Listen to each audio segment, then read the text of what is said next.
따라주지 않는 몸 때문에 아무것도 못한 채 몇 달을 흘려보냈을 수도 있고, 게으른 게 아닐까 자책하면서 부지런히 뭔가를 시도하고 있을 수도 있습니다. 아무것도 하지 못하는 것도, 바삐 움직이지만 정작 중요한 건 못하는 것도 모두 무기력 때문일 수 있습니다. 제 화려한 스펙과 매출을 보시면서 저런 사람은 항상 열심히 노력하겠지? 이렇게 아무것도 실행하지 못하는 나랑은 다르겠지? 라고 자책하실 수도 있겠지만, 제 인생은 사실 짧거나 긴 무기력의 반복이었습니다. 그리고 20, 30대의 절반을 차지했던 무기력한 기간을 돌아볼 때 가장 안타까운 것은, 마음만 먹으면 금세 괜찮아질 수 있다고 믿었던 무모한 자신감이었습니다. 무기력에 진입할 때면 항상 헷갈립니다.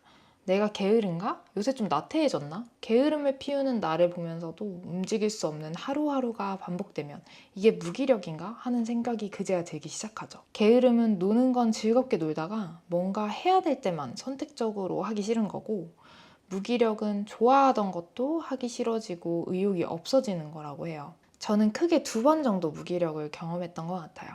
대학을 갓 졸업하고 대기업에 처음 입사했을 때 1번, 그리고 최근 몇 년간 번아웃과 함께 1번입니다. 무기력이 왔을 때는 항상 최악의 시간이었고, 회를 거듭할수록 더 깊은 구덩이로 빠졌었습니다. 이때 어떤 증상들이 있었고 어떻게 빠져나왔는지 얘기해보고 싶은데요. 돌이켜보면 2번의 무기력은 성격이 조금씩 달랐어요. 하나는 내부적인 요인에 의해서 우울과 함께 왔습니다.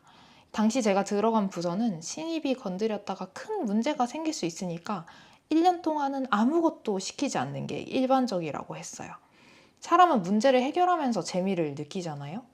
아무 문제도 할당되지 않은 채로 8시간을 매일 멍 때릴 수밖에 없었어요. 특히나 저는 일에서 재미와 자기 효능감을 느끼는 사람인데, 아무것도 못하게 손발을 묶어놓으니 무기력감에 빠질 수밖에 없었죠. 벗어나고 싶어서 관련된 책을 찾아 읽기 시작했고, 2개의 책이 도움됐어요. 첫 번째는 문제는 무기력이다 입니다. 이 책은 무기력이 왜 생기는지, 그리고 어떻게 해결하는지에 대해서 실제 10년 동안 무기력에서 빠져나오려고 발버둥친 작가님이 쓰신 책이에요. 동기, 정서, 인지, 행동 4가지 요소를 동시에 다스려야 한다고 얘기를 하는데요. 그 시작이 바로 동기입니다.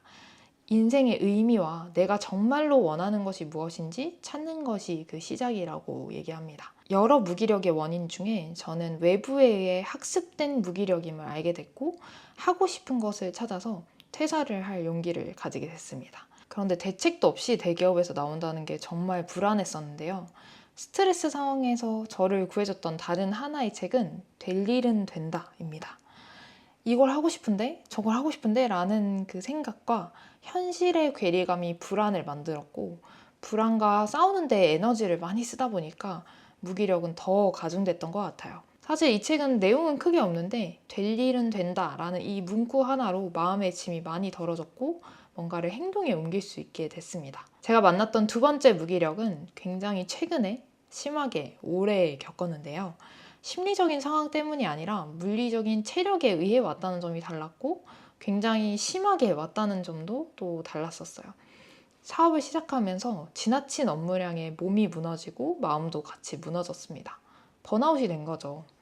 6개월간 잠을 못 자고 하루 20시간씩 일을 하니까 몸이 제대로 기능을 못했어요. 9to6로 회사를 다녀오면 뭔가를 더 해야 되는데 그러지 못하고 그냥 누워서 유튜브만 계속 봤었거든요. 그런데 이건 시작에 불과했다는 게 더욱 무섭습니다. 저는 무기력이 블랙홀처럼 생겼다고 생각해요. 빠져들기 시작하면 속도는 점차 가속되거든요.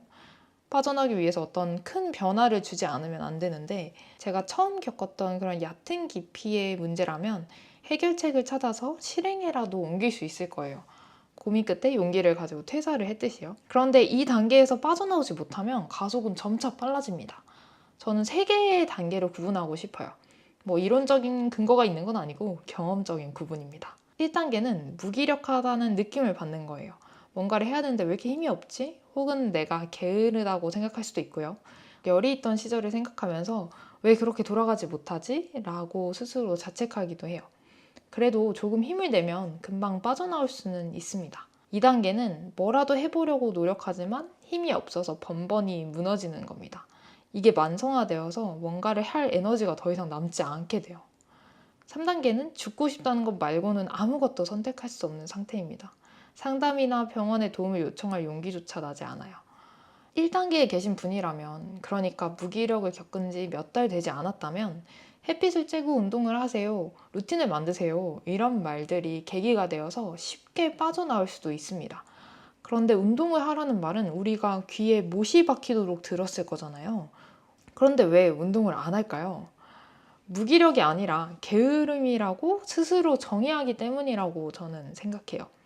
특히 무언가를 이루어 본 경험이 있는 사람일수록, 또 열심히 삶을 살았던 사람일수록 이건 내가 마음으로 극복할 수 있어, 잠깐 게으른 걸 뿐이야 라는 무의식이 작동합니다. 원래 나의 방식대로 내 마음만 잘 컨트롤하면 극복할 수 있을 거라는 고집이죠. 그래서 자꾸 마음을 먹고 뭔가를 계속 시도합니다. 그 무언가를 얻어서 무기력에서 빠져나가기 위한 시도를요. 여기서 일부는 운 좋게 원하는 것을 얻어 빠져나오겠지만 여러 불운이 겹치면서 반복적인 실패를 겪기도 해요. 가장 위험한 케이스는 운도 나쁘지 않았지만 여전히 그 무언가를 얻지 못하는 경우예요. 이 무언가, 우리가 무기력을 겪으면서 그토록 얻으려고 하는 것은 뭘까요? 저는 반복적인 성취감이라고 생각합니다.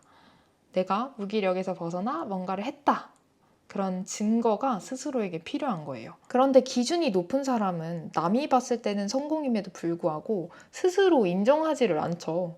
그러다 보니까 절대 원하는 것을 얻지 못하고 한 번 무기력의 굴레에 빠지면 헤어나오기 정말 힘듭니다. 제가 주변 사람들에게 좀 무기력하다, 번아웃을 겪는 중이다 하면 아무도 믿지 않았거든요.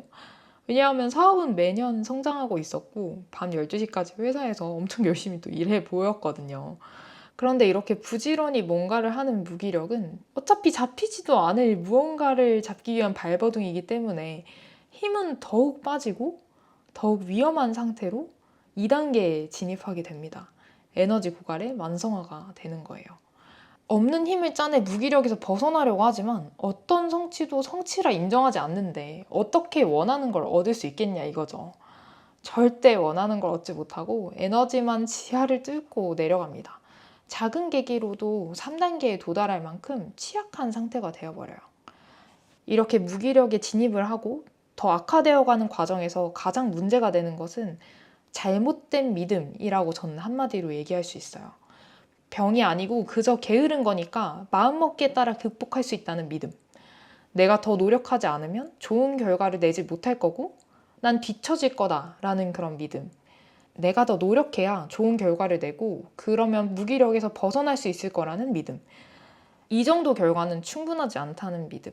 상담 선생님이랑 얘기했던 대화가 기억이 나는데요. 제가 열심히 하고 싶은데 몸이 따라주지 않는다 이렇게 얘기를 했더니 열심히 안 하세요? 얼마나 일을 하시는데요? 물어보시더라고요. 그래서 제가 9 to 6 일을 하고 있기는 한데 뭐 그 이상은 잘 못하는 것 같아요 라고 했더니 상담 선생님께서 아니 그 정도면 열심히 하는 거 아니냐, 정상적으로 일하고 있는데 그게 왜 문제가 된다고 생각하냐 라고 하시더라고요. 저는 열의를 가지고 뭔가를 하고 싶은데 그게 잘 안 된다 이렇게 얘기를 했었습니다. 과거에 과도하게 열이 넘쳤던 제 모습을 기준으로 삼아서 이 정도까지 하지 않으면 열심히 하는 게 아니야 라고 나를 괴롭히고 있던 거죠.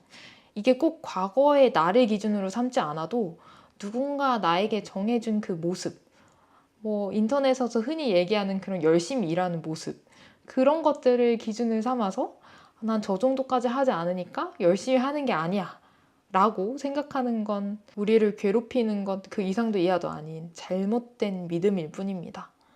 뒤처진다는 것 따위는 사실 없는 거예요. 무기력에 빠져 계신 분이라면 이 잘못된 믿음이 뭔지를 먼저 인지하는 게 중요한데요. 내가 가진 나를 괴롭혔던 잘못된 믿음을 이 영상 댓글로 한번 써봐 주세요. 그럼 저와 다른 분들이 그 믿음이 얼마나 틀렸는지 알려줄게요. 내가 돈을 벌지 않으면 가족들이 길거리에 나앉을 거야. 내가 뭔가를 하지 않으면 사람들이 나를 우습게 볼 거야. 이렇게 무기력에 빠져 있다간 도태될 거야. 이런 생각들이 모두 잘못된 믿음입니다.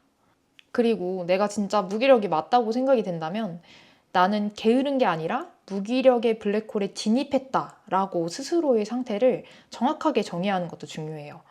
내 게으름을 없앨 방법을 찾을 게 아니라 우리는 무기력에서 빠져나올 방법을 실천해야 하는 상황입니다. 그리고 목표를 가지지 않는 것을 한번 목표해 보시는 걸 추천드려요. 무기력에서 빠져나오겠다는 목표조차도 가지지 않으셨으면 좋겠어요. 충분히 쉬고 아까 그 잘못된 믿음이 빠져나간 자리에 숨만 쉬어도 잘한 거다라는 믿음을 스스로에게 심어봐 주세요. 그러다 힘이 조금이라도 생기면 날씨 좋은 날 아침에 밖에 나가서 한번 걸어봅니다. 힘이 난다면 조금 뛰어도 좋고요. 저도 이런 식으로 최근에 올린 러닝 영상을 찍으면서 번아웃에서 드디어 벗어나고 많이 건강해졌습니다. 잘못된 믿음에서 비롯됐던 이상은 내려놓고 하루하루 한 걸음씩 나아간다. 천천히 나아간다. 이렇게 생각을 하니까 오히려 행동이 더 빨라지고 정확해지더라고요. 저도 앞으로 인생에서 또다시 무기력을 겪을 수 있겠죠. 그럴 때 하루를 살아낸 것만으로 또는 숨을 쉰 것만으로도 나는 몫을 다했다 라고 스스로에게 그리고 여러분들에게 칭찬을 해주고 싶습니다.